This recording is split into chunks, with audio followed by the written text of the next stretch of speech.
খুবই ঘরোয়াভাবে আজ বানিয়েছিলাম ছেলেদের জন্য ব্রেড পিৎজা।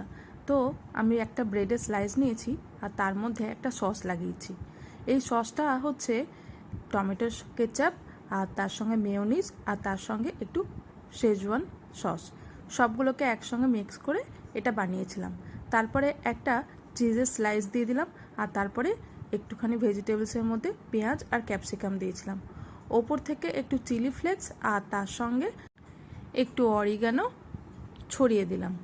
তারপরে এই ব্রেডটাকে তাওয়ার মধ্যে দিয়ে দিলাম, তবে তাওয়াতে আমি একটুখানি বাটার দিয়ে দিয়েছিলাম আর তার সঙ্গে পাশে আর একটা বাটির মধ্যে দুটো আইস কিউব দিয়ে ঢাকা দিয়ে দিয়েছিলাম জাস্ট 3-4 মিনিটের জন্য।